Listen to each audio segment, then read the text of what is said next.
Muy buenas tardes para todas y para todos. Nos alegra encontrarnos nuevamente en este espacio dedicado al aprendizaje y la interacción. Me presento, mi nombre es Nayibe Palacio, auxiliar cultural, y les extiendo un cordial saludo por parte de todo el equipo de trabajo del Centro Cultural Banco de la República de la ciudad de Girardot, en cabeza de su gerente Alexio José Osorio Villegas. Saludamos a todas las personas que se están conectando por Facebook. Nos pueden ir saludando, comentando desde dónde se conectan. También los invitamos para que nos sigan en el Facebook Banrep Cultural Girardot y le den me gusta o seguir para que les lleguen todas las notificaciones de las conferencias o eventos que estamos realizando desde nuestro centro cultural. Antes de iniciar, les voy a leer primero este aviso importante que dice así. Los eventos del Banco de la República podrán estar sujetos a toma de fotografías o videograbaciones de su audiencia, caso en el cual su tratamiento se efectuará con la finalidad de utilizarlos en los medios de divulgación de las actividades del banco, en desarrollo de sus funciones constitucionales y legales y de acuerdo con las políticas o lineamientos generales de tratamiento de datos personales.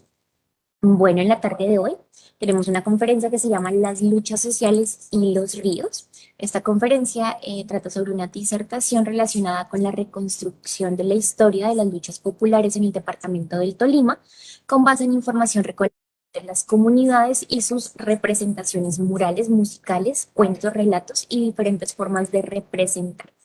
Esta conferencia está a cargo de Jorge Mario Vera Rodríguez. Les cuento que Jorge es ingeniero agroindustrial, magíster y candidato a doctor en planificación y manejo ambiental de cuencas hidrográficas, integrante del grupo de estudios interdisciplinarios sobre el territorio Yuma-Ima y el colectivo docente de la Cátedra Ambiental Gonzalo Palomino Ortiz de la Universidad del Tolima, director del Observatorio de Crisis Ambiental y Climática de la Corporación Sentipensar por el Buen Vivir, autor de varios libros, capítulos de libros, artículos académicos de prensa y de opinión sobre temas ambientales y particularmente sobre los impactos del extractivismo en los territorios, investigador y activista en defensa de la vida y el ambiente. Sean todos bienvenidos y bienvenidas a esta conferencia. Les recuerdo también que pueden ir dejando sus comentarios a través del chat y sus preguntas, que una vez finalice Jorge con su intervención, le pasaré las preguntas para que nos conteste. Entonces, bienvenidos y bienvenidas. Muy buenas tardes, Nayibe, y a a el público que nos observa en estos momentos en línea y posteriormente de manera sincrónica.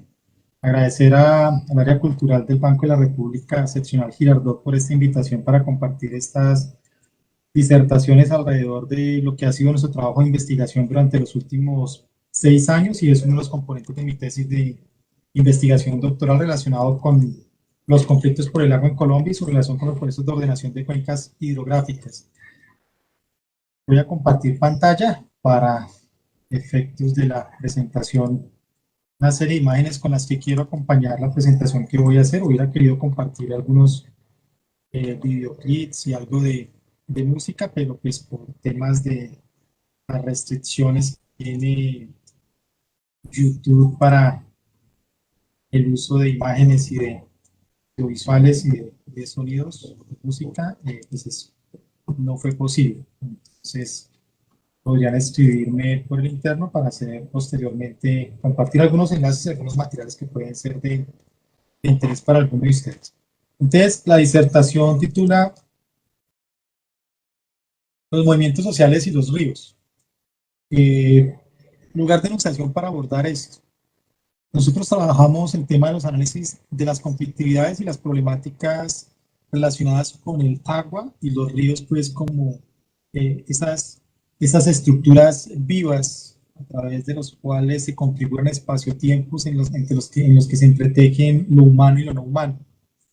Esos territorios hidrosexuales como espacios de la memoria, espacios identitarios, proyectos, mediaciones y productos de las interacciones entre lo humano y lo no humano. Hay múltiples enfoques teóricos para abordar las conflictividades ambientales, encontrar cuáles son las causas de esas disrupciones en las relaciones entre lo humano y lo no humano, las comunidades y su ambiente, cuáles son sus causas, consecuencias y formas de mediación, que van desde la economía ambiental, que plantea que los problemas ambientales, los conflictos ambientales, son productos de fallos del mercado, ¿no? Que no son capaces de asignar adecuadamente los precios de mercado y derechos de propiedad. Con eso, entonces, al no saber fijar precios de mercado, no se puede dar valor a la contaminación y hacer que los responsables paguen económicamente por la contaminación y al no asignar derechos de propiedad, entonces se condenan los bienes comunes como los ríos a la degradación, porque según esta teoría, este enfoque, pues todos somos seres egoístas que buscamos la maximización de nuestro interés material particular. Entonces, al todos buscar eso, terminamos degradando los bienes comunes. Entonces, la solución es privatización, asignar derechos de propiedad sobre los bienes comunes a particulares que se encarguen de su administración. Pues esa perspectiva desconoce una cosa, y es que en la naturaleza y en la trama de relaciones entre lo humano y lo no humano no hay flujos monetarios, no hay flujos de dinero, sino que lo que se intercambia es materia, energía, información, formas de apropiación material, formas de significación, que son formas de apropiación simbólica. Otro enfoque es el de la economía ambiental, que dice, no, la degradación de nuestras fuentes hídricas y las conflictividades originadas a partir de ellas son producto de la creciente demanda del metabolismo social. Entonces, como los países económicamente más desarrollados, para poder suplir esas demandas de bienes y servicios que sus estilos de vida opulentos requieren, causan presión sobre los ecosistemas, sobre el patrimonio ambiental de comunidades que habitan en territorios como los nuestros. Entonces, nosotros somos víctimas del desarrollo de Estados Unidos, de Norteamérica, Europa y buena parte del mundo capitalista más desarrollado. Hay otro enfoque que es desde donde quiero trabajar, que se denomina las comunidades y su ambiente.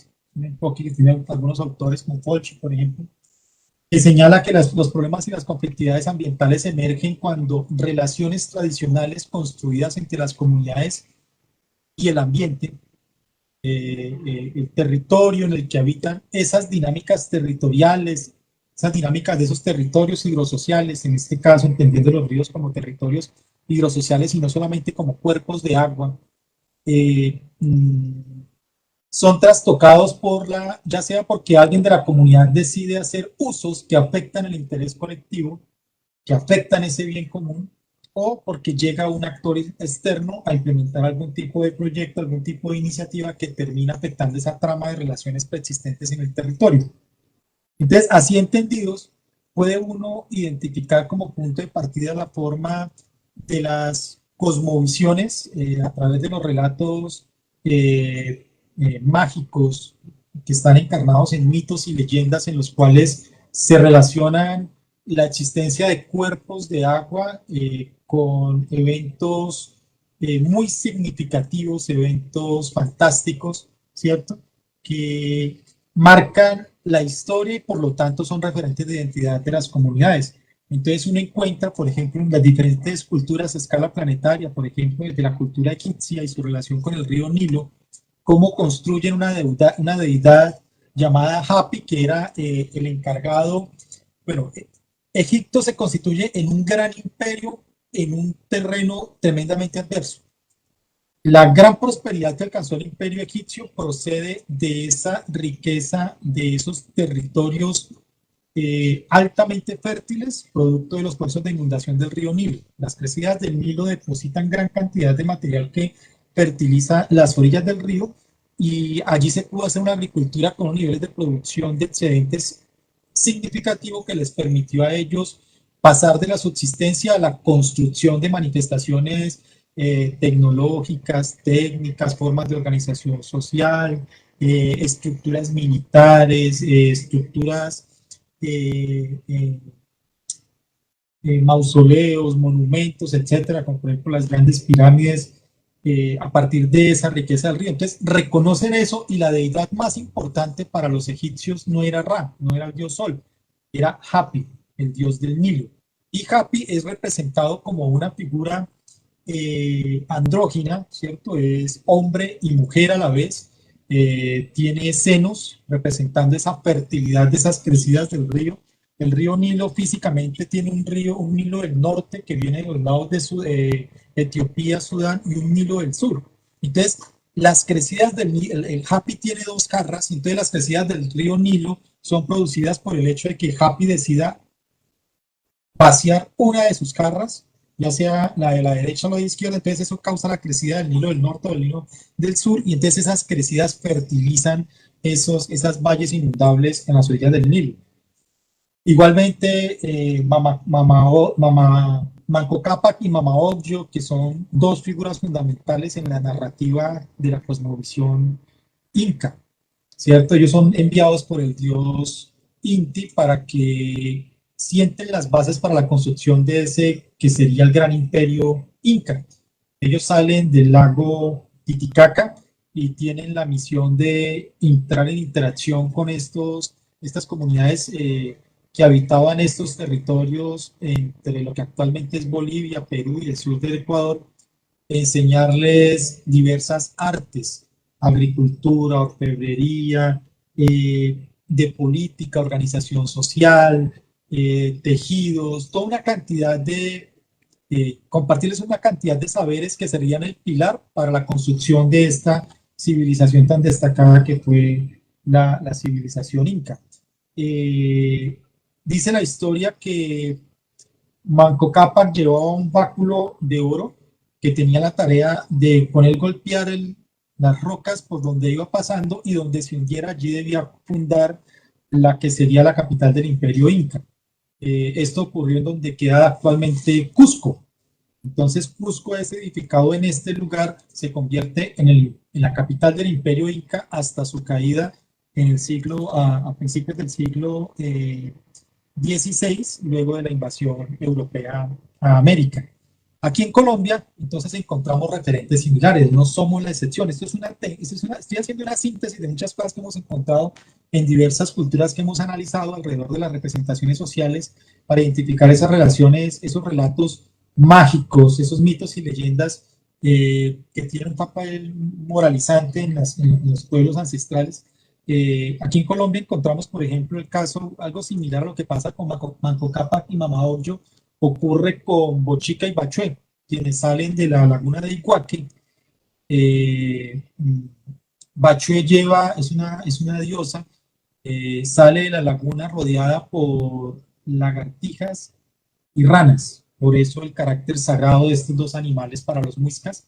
Salen de esta laguna, Bachué lleva en brazos a Bochica y hacen la misma labor, entran en interacción con esas comunidades que habitaban lo que actualmente es el altiplano cundiboyacense, y se encargaron de compartir con ellos toda una cantidad de conocimientos y saberes que fueron los pilares para la construcción de estas grandes civilizaciones muiscas que pues, políticamente están organizados alrededor de lo que se conoce como el Zipa y el Saqui, ¿cierto? Que estaban en tensiones, que una vez resueltas esas tensiones probablemente se hubiera podido lograr una configuración de una forma de Estado propio de estos territorios.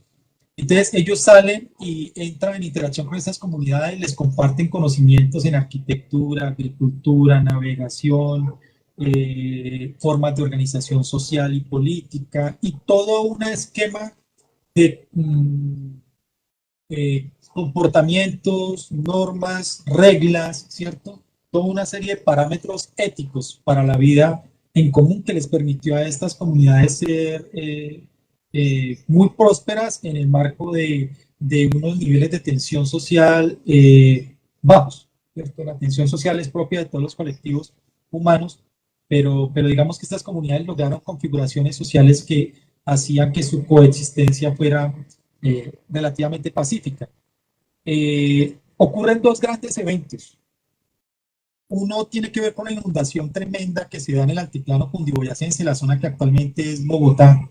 Y entonces estas comunidades llegan pues muy aterradas a pedir ayuda a Bochica, que ya estaba muy anciano. Bochica también tenía un báculo, pero este era de madera, no como el de Manco Cápac, que era de oro. Bochica entonces tenía la tarea pues de cuidar de esos pueblos, llegan y le piden auxilio. Estas comunidades le piden auxilio porque las inundaciones estaban causando pérdidas de cultivos, la destrucción de sus comunidades, de sus lugares de vivienda, muertes de seres humanos, su ganadito, etcétera. Entonces, lo que hace Bochica es que va y con su báculo golpea una roca, la cual se abre y a través de ella se crea un gran salto que es a través del cual se desagua.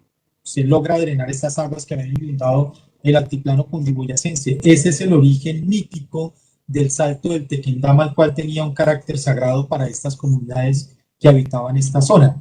Paradójicamente, hoy en día, cuando nos hablan del salto del Tequendama, el referente que tenemos es la caída de las aguas putrefactas del río Bogotá. Me enseñaba el maestro Gonzalo Palomino, maestro de nosotros en la Universidad del Tolima, que recordamos a través de la cátedra ambiental Gonzalo Palomino Ortiz. Cuando me llevó a conocer el salto del Tequendama, me dijo: campeón, le presento la caída de mierda más alta del mundo. Y ofrezco el término, ofrezco disculpas por la utilización de ese término, pero tal cual lo utilizó Gonzalo, es la caída de excremento más alta del mundo. Es la caída de agua de una cloaca más grande, más alta que tenemos en el mundo. En eso hemos convertido un territorio otrora sagrado. Podríamos trasladarlos también, por ejemplo, a la historia del surgimiento de otro cuerpo de agua fundamental, referente en el altiplano cundiboyacense para la cultura muisca, que es el lago de Tota, ¿cierto? Cuya existencia también se relaciona con Bochica, quien había entregado una roca, una piedra de color verde, una esmeralda, ¿cierto? Esta es la zona esmeraldera del país. Había entregado esta piedra a Moneta, que era el sacerdote de estas comunidades. A un sacerdote de estas comunidades. Moneta era descendiente de ese linaje de sacerdotes que se encargaban de establecer esas comunicaciones entre las deidades, entre los dioses y lo terrenal, y en esas comunicaciones se encargaban de gestionar esas situaciones de conflictividad y de problemáticas que estaban viviendo: hambrunas, sequías, inundaciones, enfermedades, guerras, ¿cierto? Entonces se presenta una situación de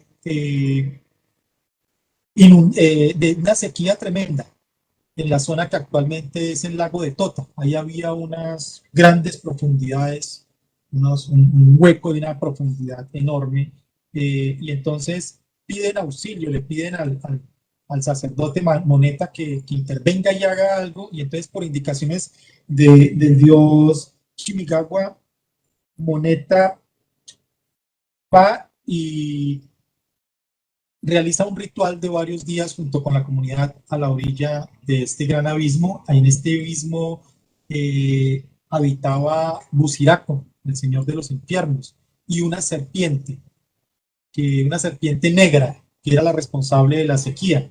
Entonces, Moneta arroja la esmeralda, la piedra verde que le había sido entregado generación tras generación después de que fuera dada por Bochica al linaje de los sacerdotes de estas comunidades, la arroja y entonces termina matando la serpiente y se genera una gran inundación de este lago. Entonces Buciraco, este demonio y esa serpiente, el cadáver de la serpiente quedan enterrados bajo el agua, ¿no? Enterrados no, quedan bajo el agua. Se causa esta gran inundación. Es muy simpático ver cuando uno va al lago de Tota, ver que hay algunas montañas, ¿sí? La laguna, la isla del Amor, entre otras islotes que hay, y entonces se dicen que eso es parte de la serpiente que no logró quedar bajo las aguas. Mediciones que han hecho de las profundidades del lago de Tota dice que tiene más o menos 30 metros de profundidad en promedio, pero hay zonas que tienen 60 hasta 80 metros de profundidad. Entonces, miren cómo este relato mágico no dista mucho de la realidad de lo que es la estructura interna del lago de Tota. Entonces, miren, alrededor de estos relatos de estas comunidades se van construyendo referentes morales que se convierten ayudan a construir patrones de comportamiento y de relacionamiento con las fuentes hídricas. Si la laguna de Iguaque es de donde salió Bochica y Bachué, es sagrada. Si la laguna de Tota es producto de la acción de un sacerdote para enfrentar una situación adversa que vivió la comunidad, y bajo esas aguas quedan sumergidos un demonio y una gran serpiente que venía causando grandes afectaciones a las comunidades, pues hay una relación de culto, de cuidado, de respeto. Igual sucede con el salto del Tequendama. Entonces, en estos relatos mágicos, lo que hay es, se encarnan, toman cuerpo mensajes que tienen el fin de construir patrones de comportamiento que contribuyen al cuidado, al reconocimiento y al cuidado de estos cuerpos de agua, de estas fuentes hídricas fundamentales para la existencia de estas comunidades, de estas culturas. El agua es ese hilo que permite hermanar todas las formas de vida existentes en el planeta. Es de los pocos elementos, de las pocas moléculas que permite hacer eso en todo el planeta. Entonces, las comunidades reconocen eso y lo constituyen en una de sus principales deidades. De esta manera, entonces, se construyen formas de relacionamiento que implican el respeto y, por lo tanto, el cuidado de esas fuentes hídricas. Aquí en el departamento del Tolima, por ejemplo, tenemos nuestro gran río Yuma, por Girardot, ¿cierto? Girardot es puerto histórico, fue muy próspero, ¿cierto? En los tiempos de la navegación del río Yuma, perdón, sí, el río Yuma. Nosotros, nuestro grupo de investigación precisamente acá en la Universidad del Tolima se llama Yuma Ima, ¿cierto? Yuma era el nombre ancestral del actual río Magdalena. El río Magdalena fue bautizado de esa forma por el invasor español, porque su descubrimiento, que se da en 1501, es el día que se reconoce como el día en que María Magdalena se convirtió al cristianismo, ¿cierto? Entonces, pues en conmemoración de ese día es que se le da el nombre de río Magdalena. Pero para nuestros ancestros era el río Yuma. Ima es el territorio o la tierra de. Entonces, Yuma, Ima es la tierra o el territorio del río Yuma. Alrededor del río Magdalena se han construido toda una cantidad de relatos, mitos y leyendas en los 14 departamentos que él atraviesa en su recorrido por el centro del país, ¿cierto? No por poco se dice que es una de las fuentes hídricas más importantes del país, vital, tanto sus aguas directamente como la de los cuerpos que lo nutren, para el abastecimiento de agua de más del 60-70% de la población del país. Entonces uno encuentra, por ejemplo, en leyendas como el Muán o el Poira, ¿cierto? Aquel ser ladino, conquistador de mujeres, que se encarga de cuidar el río y los seres que lo habitan, aquel que todo lo sabe, que todo lo conoce, porque a través de las aguas se puede enterar de todo.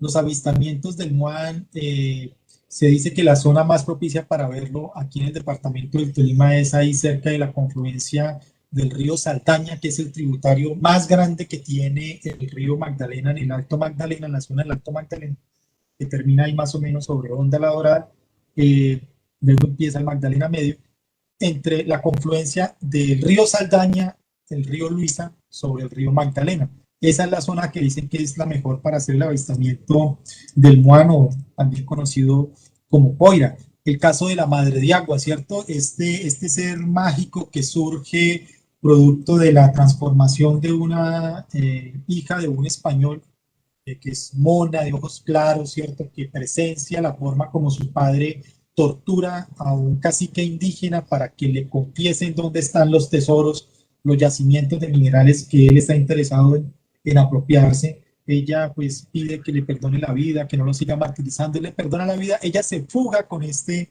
cacique, termina quedando en embarazo, tiene un niño y el padre de esta mujer, pues enfurecido, decapita al cacique indígena y ahoga al niño. Y entonces esta madre desconsolada decide suicidarse en las aguas del río Magdalena. Esa acción de sacrificio que ella termina haciendo la convierte en una figura legendaria encargada del cuidado del río, al igual que la Madre Monte, ¿cierto?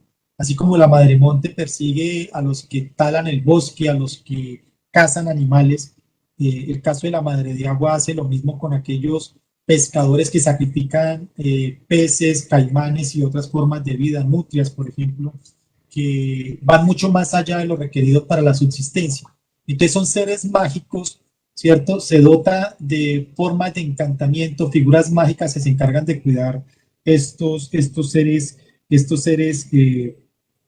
fundamentales para la existencia de las comunidades, estos cuerpos de agua, lagos, lagunas, quebradas, saltos, etcétera, etcétera. Entonces, hasta este punto he querido mostrar cómo las comunidades van construyendo formas de relacionamiento con las fuentes hídricas vitales para irrigar sus funciones vitales, productivas, consumo humano, recreativas. Entonces las productivas, la agricultura, la pesca, la extracción de materiales de arrastre, ¿cierto? Los areneros. Es fuente de referente cultural, ¿cierto? En el mundo tolimense, por ejemplo, un referente es el río Grande de la Magdalena, como referente identitario para los tolimenses, ¿cierto? Eh, entonces, las comunidades, esas formas de reconocer, las leyendas y los mitos son formas de reconocer esa relación íntima que tienen con estos cuerpos de agua, con estos territorios hidrosociales, ¿cierto? Y construir formas de relacionamiento que implican el cuidado de las fuentes hídricas. Entonces tienen una función moralizante. Damos un salto, ¿no? Pasamos de esas relaciones mágicas de cuidado, de reconocimiento, de convertirlas en factores identitarios que permiten el arraigo, ¿cierto? De hacer raíces sobre el territorio, construir formas propias de pensar, de ser, de habitar, de construir alrededor de estos territorios hidrosociales, ¿cierto? Pasamos a las formas de desacralización de estas fuentes hídricas y de reducirlas a simples factores o medios de producción. Entonces, los ríos como instrumentos, fuentes de riqueza inagotables para la prosperidad, para el crecimiento económico, para la acumulación de riquezas. Pero también en esos cuerpos en los cuales depositamos los excrementos del metabolismo social. Nuestros desechos los lanzamos al río, porque vemos en su inmensidad y tenemos la percepción de que son inagotables, que son infinitos. Entonces a las quebradas, a los ríos, a los lagos, a los mares, arrojamos los excrementos del metabolismo social, los residuos sólidos, los residuos líquidos, pensando que en la infinitud de esos cuerpos de agua es imposible que nosotros podamos degradarlos al punto de amenazar su existencia. Entonces, lo que hace el capital es un proceso de desacralización. Esos territorios fundamentales para la identidad, convertidos en sagrados, son desacralizados. Entonces, a través de enfoques de aproximación epistemológicos, ¿cierto? Se les fragmenta, se rompen la trama de relaciones que son las que hacen que esos territorios hidrosociales emerjan. Los territorios hidrosociales son precisamente propiedades emergentes, producto de esa trama de relaciones entre lo humano y lo no humano, ¿cierto? Entre natura y cultura, entendiendo que nosotros también somos natura, pero una natura, una naturaleza que se relaciona técnica y culturalmente con el resto del mundo vivo y no vivo. Y entonces se da ese proceso de desacralización. Y entonces lo que antes era sagrado, ahora se convierte en recurso natural, en factor de producción, en fuente de riqueza. Y producto de ello, entonces se causan toda una serie de tensiones que terminan alterando las formas de relacionamiento tradicional construidos entre las comunidades y estos referentes identitarios, medios de vida, medios de comunicación, ¿cierto? El río además comunica, el río, decía hace un rato, es ese hilo que ayuda a tejer esa trama de relaciones entre lo humano y lo no humano, ¿cierto? Que nos convierte es el hilo fundamental o uno de los hilos fundamentales a través de los cuales se teje la trama de la vida. Entonces se da ese proceso de quitarle ese carácter sagrado, ese carácter místico, mágico, que implica una relación de cuidado y convertirlo en simple factor de producción. ya sea para la provisión de bienes y servicios ambientales, que es el gran término que empleamos hoy en día, ¿cierto? O como, que es una de las formas de servicio ambiental, como receptor de los excrementos, de los residuos, de los desechos generados por las comunidades, por sus metabolismos sociales. Y entonces, esto causa toda una serie de tensiones y de conflictividades a lo largo y ancho del territorio nacional. Yo me quiero centrar en el caso del departamento del Tolima, pero quiero mostrar, antes de llegar a la situación que vivimos acá, eh, ubicarlo en contexto. Lo que estamos viviendo aquí en el Tolima no es único, se está viviendo en muchas partes del país, se está volviendo casi que sistemático. Es un hecho más constante que excepcional, es más común que excepcional, es más la regla que la excepción. Esos procesos de degradación. Nuestros cuerpos de agua se han convertido en cloacas, alcantarillas a cielo abierto, depósitos receptores de nuestras fuentes de contaminación de residuos sólidos y de residuos líquidos. En Colombia casi el 90% de los municipios vierten sus aguas servidas sin niveles de tratamiento para la descontaminación adecuados. Entonces, en el departamento del Tolima, en los 47 municipios, 39 tienen sistemas de tratamiento de aguas residuales y entre 6 y 8 de esos 39 municipios son los pocos que tienen niveles de remoción que cumplen los parámetros de ley. Es decir, de 47 municipios en el departamento del Tolima, 32 están virtiendo sus aguas residuales crudas a los cuerpos hídricos que pasan por cerca de sus principales centros poblados. Hemos convertido estos elementos sagrados, vitales, nutricios, ¿cierto?, en receptores de nuestros excrementos y hemos destruido los ríos. De hecho, hemos reducido las significaciones de los ríos de esa visión amplia que he tratado de significar a restringirlos simplemente como flujos de agua. Aquí le seguimos llamando río Chipalo a la alcantarilla a cielo abierto más grande que tiene la ciudad de Ibagué. Hace mucho rato dejó de ser un río, porque el río no es por donde discurre agua, en este caso agua contaminada. El río es una trama de relaciones viva, dinámica, nutricia, ¿sí? Y el río Chipalo hace mucho rato dejó de ser eso. El río Opia se está convirtiendo en eso, en una cloaca a cielo abierto. Ese es el gran clamor, el gran llamado que nos hacen los amigos del río Opia, una organización social existente aquí en la zona de la cuenca del río Opia, que están reclamando que que es uno de los patrimonios ambientales más importantes de la ciudad de Ibagué y de esta parte del departamento, ¿cierto?, que es hábitat de ostras de agua dulce, de las pocas que hay en esta parte del mundo, está siendo degradado desde su mismo nacimiento. De hecho, se están disputando cuál es el lugar de nacimiento de esa fuente hídrica.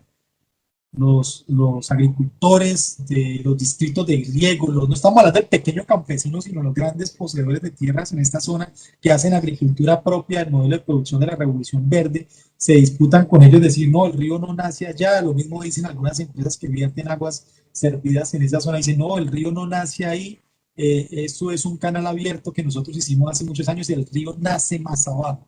Se han atrevido a llegar a ese punto.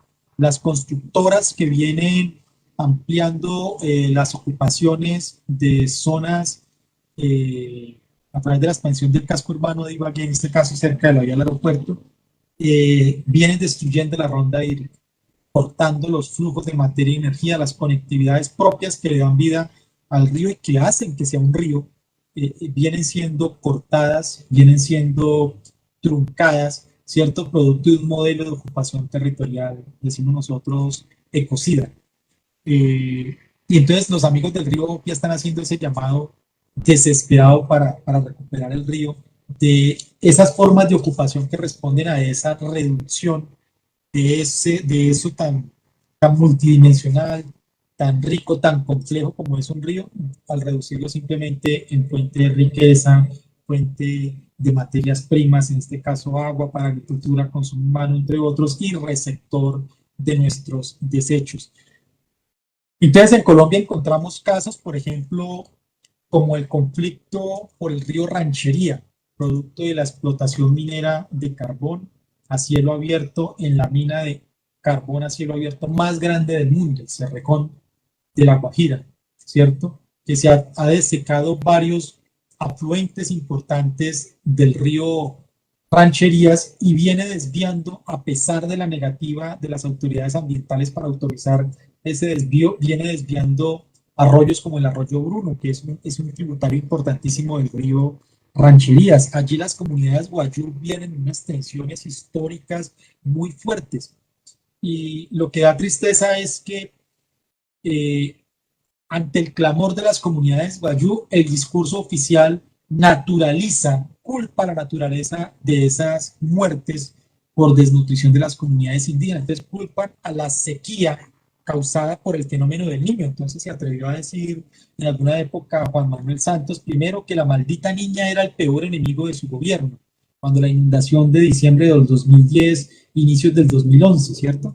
En la zona del Bajo Magdalena causó más de 340 y pico muertes y como 540 desaparecidos y la inundación de casi 6 millones de hectáreas de tierras cultivables, producto de la ruptura de los carillones, de los terraplenes del canal del dique, se inundaron gran cantidad de poblados y eso causó impactos negativos terribles en estas comunidades. Entonces se culpó a la naturaleza. En el caso de las comunidades guayú se dice que es el niño, que son las sequías producto del cambio climático y el fenómeno del niño los responsables de la muerte de niños guayú por desnutrición. No tienen alimento porque sus cultivos se pierden, los cultivos de sus comunidades se pierden porque no hay agua, el río no tiene agua. Resulta que publican un documental que se llama El río que se robaron, que muestra una expedición de un grupo de 6 guayús que se van río arriba buscando qué pasó con el río, si el río aquí llegaba, qué pasó con nuestro río, y se van río arriba y vaya sorpresa cuando encuentran que es que el río no llega porque el río está represado y lo han represado para un distrito de riego porque están sembrando arroz y criando ganado vacuno, criando vacas en medio de un desierto utilizando las aguas que antes le pertenecían a ese río con el cual habían entretejido una relación mágico-poética, ¿cierto? De cuidado mutuo. Ellos entendían que cuidar del río era cuidar de sí mismos. Entonces, naturalizar estos daños culpando a fenómenos naturales es realmente encubrir a las empresas mineras, a los agroindustriales, que sin ningún tipo de miramientos éticos, sin respeto ni por los ríos como sujetos de derechos, por estos ecosistemas vitales, ni por las comunidades y por el respeto que tienen las comunidades al disfrute de un ambiente sano, han tenido freno en su afán de expandirse y controlar estas fuentes hídricas, estos patrimonios comunes, estos patrimonios ambientales comunes. De aquí podemos dar el salto, por ejemplo, al conflicto que hay por el represamiento de los ríos Sogamoso y Chucurí, el departamento de Santander, para la construcción de una gran hidroeléctrica llamada Hidrosogamoso, ¿cierto? Que arranca el proceso de inundación en junio de 2014. Durante 11 horas se cerró el paso de agua por el río Sogamoso y ese tiempo fue suficiente para causar una mortandad de peces comparable recientemente con la mortandad de peces producida por el cierre del paso del río Cauca ante la emergencia por el tema de las compuertas de los túneles, perdón, en el proyecto hidroeléctrico Hidroituango. Ya ahorita hablaré de ello. Entonces, en los ríos Chucurí y Sogamoso, las comunidades viven en una situación bastante complicada porque desde el modelo de desarrollo hegemónico a nivel nacional, que es altamente demandante de fuentes energéticas, particularmente de energía eléctrica, la mayor parte de la matriz energética de Colombia es abastecida a partir de hidroelectricidad, es decir, energía eléctrica producida a partir de aprovechar la energía del agua, la energía potencial, el movimiento, la energía potencial del agua acumulada, pero también la energía cinética del agua en movimiento, el agua en caída. Y entonces, estas visiones de mundo llevaron a que se vieran esas zonas como territorios sacrificables. Entonces sacrificamos el territorio de estas comunidades de pescadores, de agricultores, de areneros tradicionales, ¿cierto? De pequeña escala, más de subsistencia, más de una relación de uso medido, uso de bajo impacto ambiental negativo. Estas fuentes hídricas sacrifican esos territorios en función del modelo de desarrollo nacional, ¿sí? Entonces hay que sacrificar esos territorios para el desarrollo. El desarrollo necesita de sacrificios y esos son territorios sacrificados. Pero esta zona también es una zona victimizada permanentemente por las fugas de petróleo de los pozos existentes en esta región del país, los cuales causan no solamente mortandad de peces y de diferentes formas de fauna y flora que habitan en estos ríos, sino también problemas de salud para las comunidades que se abastecen de estas aguas para consumo humano. Les decía el caso de Hidroituango, ¿cierto? Un caso mucho más conocido por todos nosotros, de reciente ocurrencia, ¿cierto? Ya se han venido develando todas las cuestiones de corrupción que hay detrás, todas las irregularidades que hay detrás de este gran desastre en lo que se ha convertido el proyecto hidroeléctrico de Hidroituango, que terminan viendo como territorios sacrificables los territorios hidrosociales de las comunidades de Ituango y Puerto Valdivia, ¿cierto? Esas comunidades de areneros, pescadores, mineros, barequeros, agricultores, ¿cierto? Cuyos proyectos de vida pasan a tener un valor secundario porque es más importante la producción de hidroenergía para el desarrollo nacional, ¿cierto? Esa gran quimera, esa gran promesa de ríos de leche y miel que nos prometen producto de sacrificar nuestro patrimonio ambiental. Promesas permanentemente incumplidas, ¿no? Promesas permanentemente aplazadas. Los proyectos se hacen, pero las promesas de una tierra prometida, de prosperidad, de riqueza, de ríos de leche y miel una vez construidos los proyectos nunca llegan, pero sí llegan los pasivos ambientales, los daños y los problemas ambientales. Pues este territorio es ejemplo de eso. Escucharon a Isabel Zuleta en una conferencia que dio como parte de estos ejercicios que viene haciendo el Banco de la Red de Bibliotecas del Banco de la República, el área cultural, y llamaron El Río. Escuchar a Isabel Zuleta, que fue inauguradora de ese ciclo, precisamente ella es una líder del movimiento Ríos Vivos, ese proceso de resistencia de resistencia social y comunitaria contra la hidroeléctrica de Hidroituango, proyecto Hidroituango. Decía ella, ha sido tal el nivel de afectación que le han causado al río Cauca, que él ya no es el mono, le llamaban el mono porque pues producto de todo ese sedimento nutricio que arrastra el río, producto de la construcción de la represa, ese muro de más de 200 metros de altura que construyeron allí, esa gran mole, el río al ser represado pierde, se decantan esos lodos allí en la represa y entonces el río cambió de color. Su caudal disminuyó, su ímpetu disminuyó. En esta zona del Cauca, a diferencia de la parte alta del Cauca, donde el río es más tranquilo, el río corre lentamente, allí es mucho más abrupto, la geografía, uno se encuentra con un río mucho más impetuoso. Ya no es el mono, sino es el Zarco. Sus aguas cambiaron de color. Y producto de esa temporada en la que estuvo sin flujo de agua, la mortandad de peces causó un daño tremendo, un desequilibrio tremendo en la fauna y flora de estos cuerpos de agua. Podríamos seguir, por ejemplo, con el caso de los proyectos hidroeléctricos en el Cauca, por ejemplo, la hidroeléctrica de la Salvajina, que viene afectando comunidades afrodescendientes desde hace varias décadas. Allí hay mucho dolor, mucha sangre, mucha violencia que se ha desatado sobre estas comunidades que se han opuesto históricamente a este proyecto por los impactos ambientales negativos que él representa y sin embargo el proyecto se impuso por encima de su voluntad. Proyecto hidroeléctrico del Quimbo, en el departamento del Huila, un represamiento con un muro de contención de más de 200 metros de altura, ¿cierto? Ahí unos metros arriba de la confluencia entre el río Magdalena y el río Páez, hacen un represamiento del río que ha causado una transformación prácticamente irreversible en el río. Los peces propios del río vienen desapareciendo y con el tiempo estos embalses se plagan de peces foráneos, carpas, cachamas, mojarras de varios colores, ¿cierto? Pero que no son nuestros peces tradicionales, no es el pataló, no son los diferentes tipos de peces gato, los diferentes tipos de bagres, ni puros, capaces, capacetas, no son los dentones, los bocachicos, las doradas, ¿cierto? Que han estado habituados a pescar nuestros pescadores.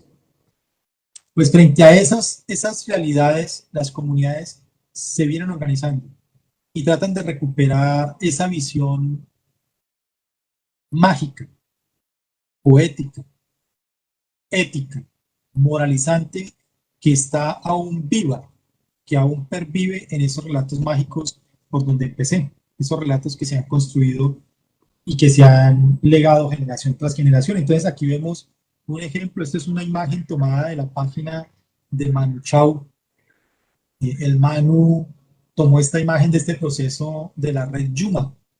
Entonces ustedes pueden ver aquí en las figuras, en los colores, en las imágenes, cómo habitan esos relatos mágicos, poéticos, moralizantes, que son el sustento para formas de relacionamiento diversas con nuestros territorios hidrosociales y sus ríos, sus fuentes hídricas en permanente movimiento, que son el eje articulador de esos territorios hidrosociales.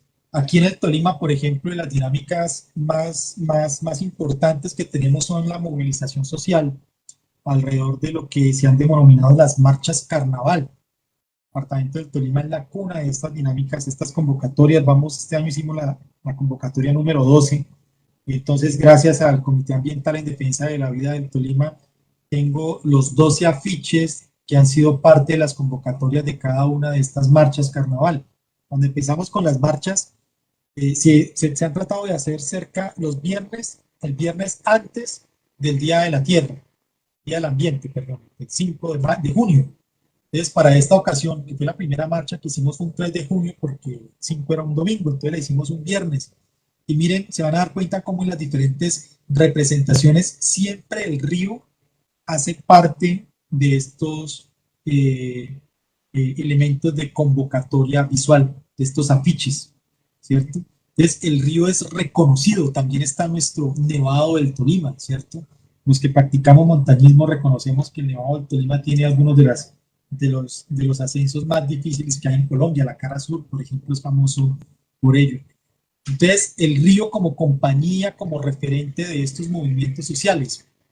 Los movimientos sociales alrededor de la defensa del territorio son movimientos que enaccionan visiones de mundo, proyectos de mundo, visiones, formas de habitar y construir el territorio que son diametralmente opuestas a las formas de ocupación por parte de los grandes proyectos extractivistas propios del capitalismo industrial, que ve a la naturaleza como fuente de riqueza, que ve la explotación, ve los territorios como espacios sacrificables en función de la explotación de riqueza para la acumulación de capital, ¿sí? Legitimado a partir de promesas de bienestar, de ríos de leche y miel, que como decía hace un rato, nunca se materializan. Entonces aquí vemos eso, los movimientos sociales que son como ríos de gente que se mueven para la defensa de estas visiones de mundo, otras que abogan por formas de ser, de estar, de habitar, más respetuosas, más reconocedoras de esta diversidad cultural, de esta diversidad que somos. Decía siempre cuando hablo de política, referencio a Hannah Arendt, que decía que la política es el arte de estar juntos en medio de la diversidad y de la pluralidad. Entonces estos movimientos sociales en defensa del territorio del departamento del Tolima reivindican eso. Este proceso social arrancó como convocatoria en rechazo del proyecto minero La Colosa, pero con el tiempo, que es el proyecto de extracción de oro a cielo abierto más grande de Colombia, se habla de alrededor de 32, 35 millones de onzas, ¿cierto? En una zona titulada a la empresa Anglo Gold Ashanti Colombia S.A., una multinacional sudafricana, pero que tiene capital británico, tiene capital norteamericano y de diferentes lugares del mundo, al cual se le acaba de negar, se acaba de archivar la solicitud de licencia del proyecto Quebradora en el departamento de Cauca, de Antioquia, perdón, aunque este era para explotación de cobre. Entonces, viene escalando el proceso, esto como referente ha llegado como mensaje a otras comunidades que también se han organizado alrededor de comités o de veedurías ambientales y han empezado a realizar sus propias convocatorias. Entonces, aquí en el Tolima voy a ir acompañando este relato con un recorrido por cada uno de los 12 afiches de las marchas carnaval. Miren, este ya el protagonista principal fue el agua, una figura femenina, ¿cierto? Que representa esa fertilidad que implican nuestros ríos. Nuestros ríos no son cursos de agua monótonos, oscuros, fétidos, sino que nuestros ríos son espacio-tiempos en donde habita la vida humana, no humana, ¿cierto? Espacio-tiempos en donde habita lo ancestral, indígena, campesino, afrodescendiente. Nosotros somos mestizos, ¿cierto? Pero por nuestra sangre y por nuestras mentes, nuestros cuerpos son producto de esa simbiosis, de ese sincretismo entre formas de sentir, de pensar, indígenas, esas múltiples formas de ser afro, de esas cuatro grupos, esos cuatro grandes grupos que trajeron esclavizados a América y que nos legaron gran parte de su cultura y que se sincretizó dentro de ese relato hegemónico del judeocristianismo que se convirtió en hegemónico a través del catolicismo, ¿cierto? Se les impuso el catolicismo, pero sus cosmovisiones sobrevivieron a través de procesos de sincretismo. Aquí en el Tolima, les decía, entonces han habido grandes movilizaciones alrededor de la defensa de nuestro patrimonio hídrico. Algunas han sido exitosas y en otras, desafortunadamente, se han materializado los miedos de las comunidades por los impactos negativos. Entonces, por ejemplo, contrastes entre la hidroeléctrica a filo de agua de Amoyá en el municipio de Chaparral. Las comunidades se opusieron a él por sus temores ante los posibles impactos que podía tener en las fuentes hídricas de la región. Sin embargo, el proyecto se impuso a través de la presencia militar en el marco de una intervención militar muy fuerte por parte del Estado en estos territorios, en el contexto de la guerra impusieron el proyecto y los miedos de las comunidades acerca de los impactos negativos a sus fuentes hídricas terminaron siendo ciertos. Está documentado la desecación de entre 8 y 12 nacimientos de agua claves para el abastecimiento de agua de varias comunidades en esta zona. Pero en contraste están, por ejemplo, los proyectos hidrobandes e hidroplanadas en el municipio de Planada, los cuales fueron frenados luego de una movilización social muy fuerte. Se dio la audiencia pública para la aprobación de la licencia social, socializar de la comunidad los estudios de impacto ambiental. Cuando se da esta reunión, la comunidad se movilizó masivamente y a partir de unos fallos estructurales que se encontraron en las solicitudes de licencia ambiental, se termina negando la licencia ambiental y esos proyectos se pudieron frenar. Este es el afiche de la tercera marcha carnaval. Esta sí se hizo el 5 de junio, esa sí nos dio un día viernes. Las primeras marchas carnavales, hubo años en los que hicimos 2 marchas carnavales por año. Hubo años como el año pasado donde no pudimos hacer marcha carnaval producto de aislamiento social obligatorio determinado como una de las medidas de control frente al tema de la pandemia por el COVID, por el SARS-CoV-2, la pandemia del COVID-19. Entonces aquí nuevamente el río como elemento clave, ¿cierto? A través del cual transita por esos territorios hidrosociales las reivindicaciones de soberanía, agua y vida, ¿cierto? El tema de la Colosa sigue siendo importante, pero ya empiezan a llegar expresiones de resistencia locales frente a dinámicas bien particulares. Continuando con este relato de situaciones ambientales de disputa, de tensiones por la defensa de nuestro patrimonio hídrico, está, por ejemplo, el caso de la hidroeléctrica Hidrototare, una hidroeléctrica a filo de agua que se pretendía construir entre los municipios de Anzoátegui y Venadillo, sobre el río Recio. Inicialmente le fue otorgada la licencia, luego se suspendió y finalmente se revocó producto de toda una cantidad de irregularidades que habían alrededor de este proyecto. Entonces, las comunidades han sido, en estos tres casos, Hidroandes, Hidroplanadas, Hidrototare, han sido muy asertivas, han sido muy eficaces, lograron frenar estos proyectos a través de dinámicas de movilización. Entonces, son los movimientos sociales actuando como actores en defensa del patrimonio hídrico, en defensa de estos territorios hidrosociales. Cuarta marcha carnaval, ¿cierto? Entonces el agua, esta figura femenina que representa esa fertilidad, ¿cierto? Ese carácter de dador de vida que tiene nuestra madre naturaleza. El afiche de la quinta marcha carnaval, ¿sí? Entonces el agua, aquí ya el río Opia se empieza a posicionar, ¿cierto? Entonces está como el punto, el foco a partir del cual emerge todo este colorido, estas aguas, este entretejido entre humanos y no humanos que se movilizan por la defensa de este patrimonio ambiental, de estos territorios hidrosociales, una ostra de agua dulce, porque ya teníamos conocimiento de las intenciones de Anglo-Pola Chanti de construir piedras.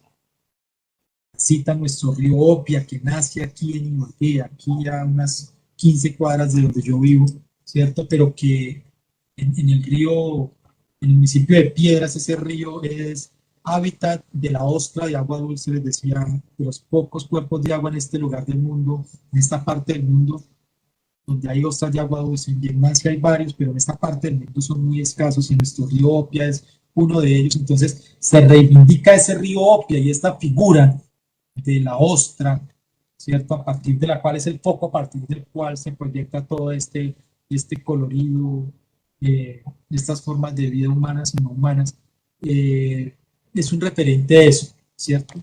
De hecho, el siguiente tiene que ver con la consulta popular, la consulta de piedras, una consulta en la que participaron alrededor de 3.000 personas, de las cuales solamente 4 dijeron que sí querían proyecto, los demás dijeron que no, ¿cierto? Lo triste es que 7 años después de esta consulta, el Consejo de Estado acaba de tumbar la consulta popular, ¿cierto? Pero pues tenemos unas comunidades empoderadas, ya se pudo una vez, lo podremos seguir haciendo. Entonces, en 2005 alertábamos y decíamos, ojo, nuestro río Opia, ojo, piedras, y se dejaba testimonio como elemento de convocatoria en el afiche de la convocatoria de la quinta marcha carnaval. En la sexta la tarea era movilizarnos para ganar la consulta popular en Piedras, tarea que se completó a plenitud, ¿sí? Primera gran consulta popular antiminera realizada en Colombia, que se gana con una contundencia tremenda. Y entonces este proceso de movilización social tiene un efecto moralizante en muchas comunidades del departamento y del país. Y entonces muchas comunidades empezaron a ver en la consulta popular, que hacía parte de las garantías constitucionales y de ley que nos permiten participar en temas ambientales, empezaron a ver un instrumento eficaz. Desafortunadamente, pues el lobby político y jurídico que han venido haciendo las grandes empresas mineras y de hidrocarburos con sus aliados en el gobierno nacional y en otros niveles, eh, legislativo, por ejemplo, del Poder Judicial, han venido limitando y quitando la eficacia a este mecanismo. Desafortunadamente, si eso no se le atiende adecuadamente, a lo que nos enfrentamos es un proceso de escalamiento de la conflictividad ambiental en nuestros territorios. Viene la séptima marcha carnaval, ¿cierto? Aquí ya estamos haciendo ese proceso de posicionamiento de consulta popular en otras partes, ya sentimos que tenemos la masa crítica suficiente para poder hacer la apuesta por la consulta popular en Cajamarca, para frenar de uno el proyecto minero La Colosa. De hecho, la octava marcha, la octava marcha carnaval ya se refiere a la consulta popular en Cajamarca. ¿sí? Cuando la octava marcha estábamos preparándonos para esa consulta que terminamos ganando. Ya nos habían aprobado la realización de la consulta popular en Ibagué, en el Consejo Municipal habíamos logrado la mayoría necesaria para que se convocara la consulta popular en Ibagué. Bueno, eso luego se enredó en tribunales, pero veníamos en un proceso de alza muy importante, en un proceso de posicionamiento bastante importante. Entonces, además de nuestros ríos, el posicionamiento de La Palma, nuestros glaciares que están tendiendo a desaparecer, ¿cierto? Que son nacimientos de algunas de nuestras principales fuentes hídricas en el departamento. La novena marcha, carnaval, agua, vida, territorio, ¿cierto? Entonces ya Cajamarca, estos bosques de palma de cera tan emblemáticos, árbol nacional, Cirunquinduensis, ¿cierto? Que fue clasificada por Alexander von Humboldt por su paso por Tochi, corregimiento de Tochi, municipio de Ibagué, que para nosotros es referente. Entonces, miren cómo estos afiches se convierten en testimonios que nos permiten mostrarle a las presentes y futuras generaciones cómo el tema del agua, cómo el río, para nosotros no es un recurso natural para la producción de hidroenergía, no es un recurso natural para la agricultura, para la ganadería, sino que es mucho más que eso, ¿cierto? Es ese hilo que nos articula, nos teje, nos hermana entre humanos y no humanos. Esos espacio-tiempos, esos territorios sociales en los que cohabitamos diversas expresiones culturales, formas de significar la vida. Mira, aquí aparece nuestro querido oso de antojos, el ucucus, el ucucu. Para los incas, el ucuco hace parte de su cosmovisión, tiene un papel importantísimo, es el hombre oso. El ucucu. Entonces, simultáneamente a estos procesos de movilización se dan movilizaciones, por ejemplo, las marchas carnaval en Saldaña, la defensa del río Saldaña frente a proyectos mineros. Allí está uno de los distritos de riego más importantes del departamento. Las marchas carnaval, por ejemplo, en el municipio de Líbano, para frenar los 7 proyectos Panche, las hidroeléctricas Panche sobre el río Recio. Hace un rato me equivoqué, Hidrototaren era sobre el río Recio, entre Azuategui y Venadillo, sino sobre el río Totare. Ofrezco disculpas por esa imprecisión. Entonces, Hidrototare, como su nombre lo dice, sobre el río Totare, que me acabo de caer en cuenta, y el río Recio quería ser objeto, no un sujeto de derecho, sino un objeto de intervención a través de 7 proyectos hidroeléctricos a filo de agua. La comunidad se movilizó, se posicionaron instrumentos de gestión y ordenamiento de la intervención en el territorio a través de los planes de ordenamiento de cuenca. Antes se da un proceso de reconfiguración, resignificación, actualización del PONCA del río Recio, y en el marco de esta disputa se logra frenar estos 7 proyectos hidroeléctricos Panche, ¿cierto? Entonces, digamos que el saldo producto de estas movilizaciones para nosotros ha sido muy positivo. Con las comunidades hemos ganado cosas que tratan las empresas y algunos de sus aliados en los diferentes estamentos del Estado, reversar a través del lobby político, que son formas de cooptación de los liderazgos políticos a nivel nacional, hay que decirlo con claridad. Entonces, en la 10ª marcha carnaval, entonces tenemos la Danta, el Puma, nuestros frailejones, en referencia a los páramos como fábricas de agua, como reguladores claves para el flujo de agua que abastece nuestros territorios hidrosociales, que irriga, que baña, más que abastecer, porque abastecer implica una relación jerárquica, ¿cierto? Ellos están para traernos agua, no. Ellos nos nutren, ¿cierto? Nos articulamos y tiene que haber una relación de solidaridad territorial.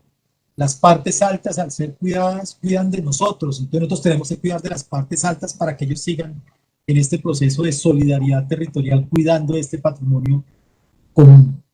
Entonces vuelve y aparece nuestro oso de anteojos como una figura clave. Viene la 11ª marcha carnaval en 2019. Esta sí fue un 7 de junio, el 5 fue un miércoles. Entonces, en esta vuelve nuevamente las aguas a ser referente visual de la convocatoria, ¿cierto? Pero también diversas formas de vida y el reconocimiento de lo ancestral, ¿cierto? Estos no son luchas fundamentales. Nosotros somos continuadores de esas tradiciones de lucha y formas de construcción de formas de habitar de bajo impacto, más cuidadoras de lo humano y lo no humano, que construyeron esos relatos mágicos con los cuales empecé esta narración. La 12ª marcha carnaval, el año pasado no tuvimos marcha, ya les decía, entonces este año hicimos, en medio del estallido social, el 14 de mayo hicimos la más grande en toda la historia, más de 100.000 personas, algunos estiman 120.000 personas en pleno estallido social. Nos convocamos, nos movilizamos alrededor de la defensa del agua y llamando a estar alertas ante esta arremetida que desde los actores del extractivismo están haciendo sobre nuestros territorios hidrosociales, sobre nuestro patrimonio hídrico. Estas expresiones de esa diversidad, de esa riqueza, Cajamarca como despensa de vida, despensa de agua, despensa de diversidad biológica, como una despensa que nos ayuda a alimentarnos. Hay que revisar eso de despensa agrícola porque precisamente basados en el discurso de la despensa agrícola actualmente se está viviendo un proceso de invasión de cultivo, invasión no regulada de cultivo de aguacate variedad Ash en la cuenca del río Anaime. También ha ocurrido en el río Bermellón, pero no ha sido tan dramático como en la cuenca del río Anaime. Varios miles de hectáreas de zonas antes dedicadas a la agricultura, a la ganadería o que tenían bosques han venido siendo reducidas para la siembra de aguacates, para la construcción de vías de interconexión entre estos cultivos y entonces nuestro árbol insignia, el árbol de la palma de cera, se vienen convirtiendo en manchas aisladas, se están rompiendo los corredores de conectividad y esto es una amenaza tremenda frente a esto, que es uno de nuestros referentes identitarios, no solamente en el territorio de Cajamarca y Cocora, que son de las zonas donde más densidad de palma hay, bueno, y otros municipios del departamento del Tolima, de esta parte del país, sino a nivel nacional, es el árbol nacional y viene siendo amenazado por esa invasión. Y esa invasión es producto de una significación que debe ser revalorada, debe ser resignificada de Cajamarca como despensa agrícola. Cajamarca es más que eso. Es importante para el abastecimiento de alimentos, pero Cajamarca, ese abastecimiento de alimentos no debe, su papel como abastecedora de alimentos no debe subordinar el cuidado de ese patrimonio ambiental tan importante. Entonces, en este momento estamos llamando la atención por una situación de invasión desmedida, desbocada con monocultivo de aguacate hash, porque ese es un cultivo de alta demanda hídrica.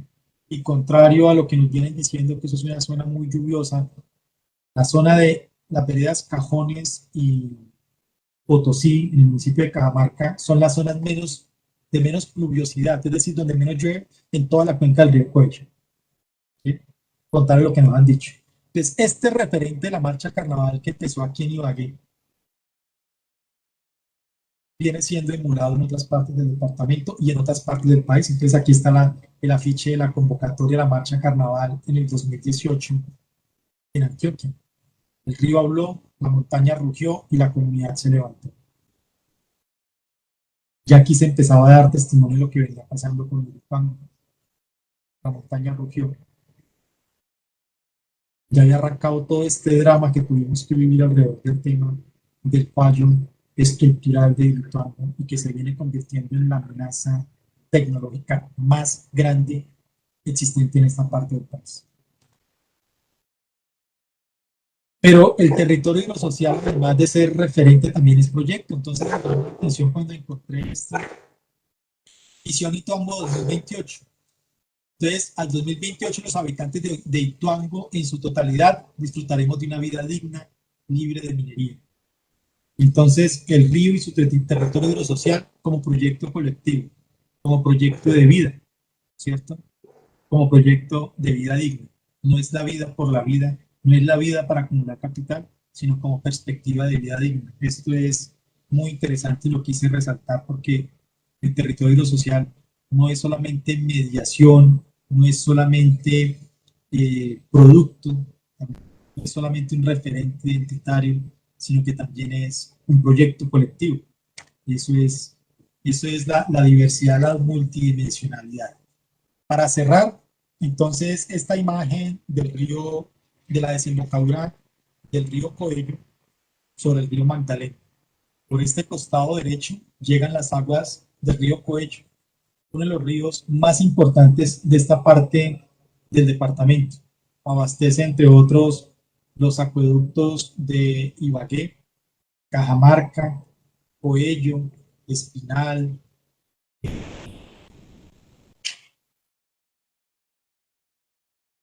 El distrito de riego más grande que tiene esta parte del país, el cuarto distrito de riego más grande del país, el distrito de riego de Usocoello, se abastece de estas aguas. Casi 10 metros cúbicos de agua por segundo se toman para producción de alimentos en la meseta fértil de Guamo, Espinal, Coello. Mi proyecto de investigación empezó en el año 2017, proyecto de investigación doctoral. Uno de los casos que estoy analizando es precisamente el de la cuenca del río Coello. Arranqué un recorrido que me llevó desde el nacimiento del río Coello en la cima del volcán Nevado del Tolima, otro de nuestros referentes identitarios. Y vine haciendo el descenso recorriendo Cajamarca, Ibagué, Espinal, Rovira, San Luis, Coello, Flandes y un pedacito muy pequeñito de piedras, pero muy significativo para este territorio hidrosocial.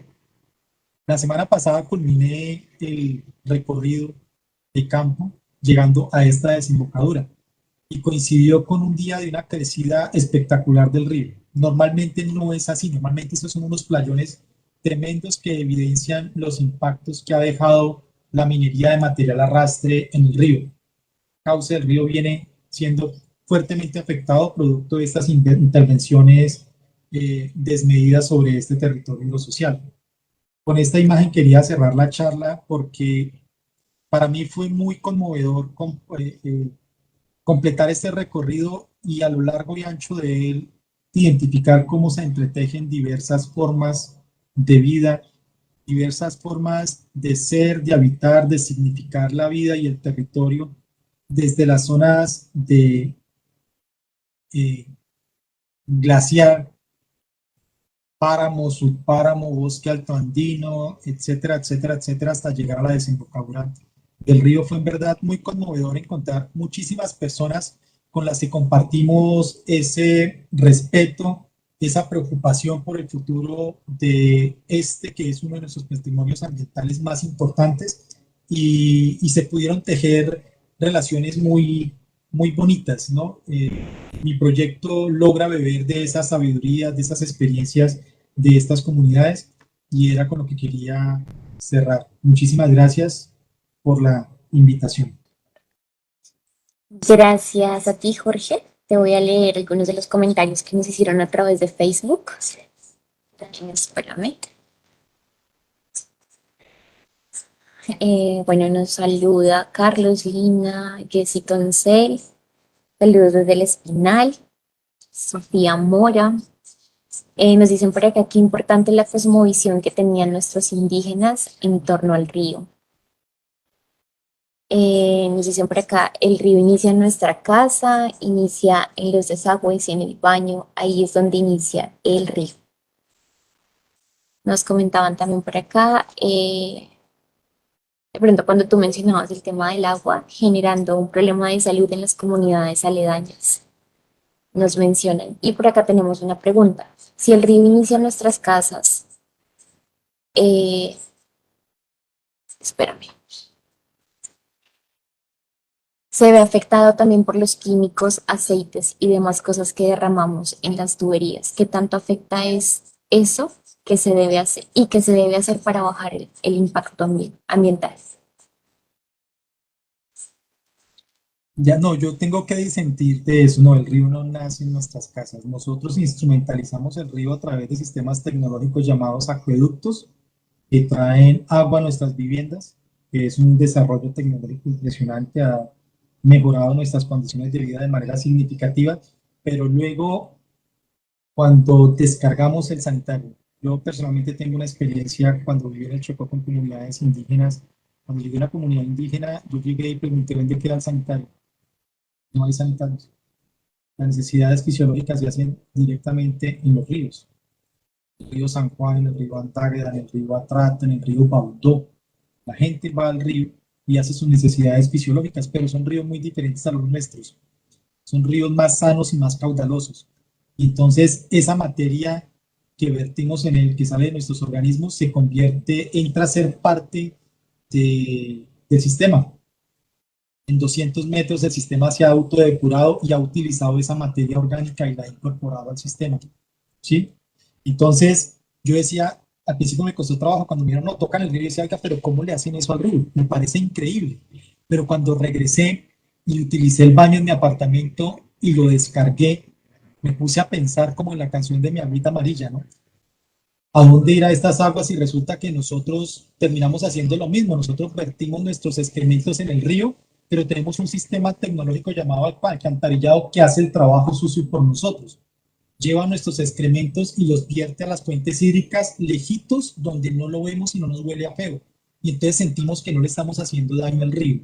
Y entonces yo cambiaría la frase, pensaría que los ríos no nacen en nuestras viviendas, en nuestros sanitarios, en nuestros baños, en nuestras cocinas, sino que allí empieza a morir precisamente por esas prácticas insustentables. En el caso de los aceites son como el colesterol de las tuberías, los aceites residuales de cocina. En lugar de cuando se quema el aceite, lavar la paila y que eso se vaya por el sifón, es mejor vertirlo en un tarrito, ponerle tapa y darle una disposición diferente cuando pase el carro recolector, porque esa cantidad de ácidos grasos causa una presión muy tremenda sobre los sistemas de tratamiento de aguas residuales y sobre los sistemas de tuberías de alcantarillado cuando las hay, ¿cierto? O causa una presión muy tremenda sobre las fuentes hídricas directamente. Entonces es necesario resignificar nuestras relaciones con las fuentes hídricas precisamente por eso. Porque en frases como estas de nuestro río nace en nuestras casas, creo que hay que invertir la relación y entender que nosotros aprovechamos la existencia de esas fuentes hídricas, pero nuestras prácticas en realidad la están degradando en lugar de cuidarlas. Hay estudios que se están haciendo en algunos lugares del mundo sobre los impactos que tuvo el uso de agua, la generación de aguas servidas contaminadas con residuos de desinfectantes en medio de la pandemia. Entonces nos decían que había que lavarse las manos cada nada, que había que bolearle cloro, que había que bolearle alcohol a todo, lavarnos las manos con alcohol, etcétera, etcétera, el uso de los tapabocas y demás. Cuando hicimos el recorrido sobre el río Coello, por ejemplo, se ven las huellas de la pandemia. La cantidad de tapabocas, de esos guantes que en una época también nos dijeron que eran importantes utilizarlos, que hay allí, dan testimonio de los responsables que somos con nuestras fuentes hídricas. Gracias. Por acá te leo otra pregunta. Dice así, el río brinda aportes económicos importantes en Girardot, que en su época dorada fue gracias a él, y hoy en día está olvidado. No hay un mínimo de cuidado ni de concientización para cuidar. ¿Qué podemos hacer desde nuestro quehacer cotidiano para poder disminuir los efectos graves del daño a esta fuente hídrica? Sí, desafortunadamente Girardot es de esos casos de municipios del país. Creo que el río Magdalena pasa como por 700 y pico, 756, creo que es el número de municipios del país por los que pasa directamente el río Magdalena. El, el 80-90% de ellos vierten las aguas servidas al río sin ningún tipo de tratamiento, porque tienen la percepción, cuando ven esto tan espectacular, toda esta cantidad de agua, dicen, no, ese chorrito que nosotros le vertimos, eso es insignificante, eso no causa ningún tipo de mal. Girardot es uno de esos municipios que está vertiendo aguas con unos niveles de remoción de contaminantes muy bajos.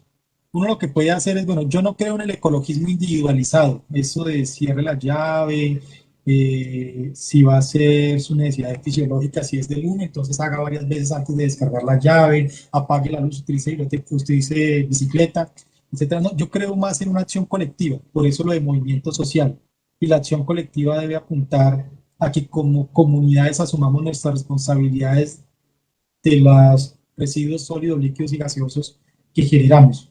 Que así como el río nos nutre con sus aguas para la agricultura, consumo humano, tenemos el confort en nuestras viviendas de tener agua con unos niveles de potabilidad aceptables, eh, que exijamos que se hagan procesos de uso racional, que no haya desperdicio de agua y de descontaminación adecuada para que los vertimientos de aguas nuevamente sobre el río Magdalena no causen daños irreversibles, porque es que no es justo que paguemos esos dones como el agua con daños como el vertimiento de aguas con alto grado de contaminación.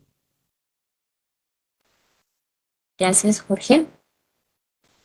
Por acá nos dice Carlos que vale la pena resaltar también el río en el que mencionaba de luchas sociales, ese río que se destinó para recibir todos los cuerpos sin vida a causa de la guerra y que generó en diferentes municipios esa labor de enterrar y hacer ceremonias a aquellas personas que pasaban sin vida.